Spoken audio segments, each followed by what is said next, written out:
দেশের মাঠে ঘাটে আলপথ মেঠোপথে লোকজন বলে হাকিম নড়ে তো হুকুম নড়ে না। খায়রুল হক সাহেবরা হুকুম নড়াই দিয়েছেন শর্ট অর্ডার এবং লং অর্ডারের মধ্যে দিয়ে। আচ্ছা, তার শাস্তিযোগ্য অপরাধ কি শাস্তি হতে পারে?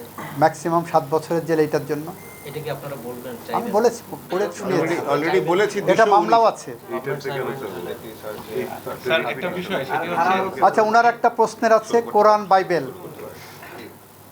আমি বলেছি যে আমরা বলেছি সংবিধান একটা অর্গানিক ডকুমেন্ট, এটা গ্রো করে, এটা এক্সপ্যান্ড করে, এটা ইন্টারপ্রিটেড হয়, এটা বিভিন্ন রকমভাবে আপনি উপস্থাপিত হয়। কোরআন কিংবা বাইবেল কেউ পরিবর্তন করতে পারবে না, সংবিধান পরিবর্তনযোগ্য। এটাও বলেছি যে আপনি আজকে সংবিধানের যে অ্যামেন্ডমেন্ট বললেন, সেই অ্যামেন্ডমেন্টকে যদি আপনি বলে দেন তত্ত্বাবধায়কে ফিরে গেলাম, সেটাই যে অ্যাবসোলুট তাও না। এটাও জনগণ চাহিদা অনুসারে, জনগণ যদি মনে করে যে এইটাতে তার ভোটাধিকার নিশ্চিত হচ্ছে না, জনগণ ইচ্ছা করলে ওর বিরুদ্ধে সংগ্রাম করতে পারবে।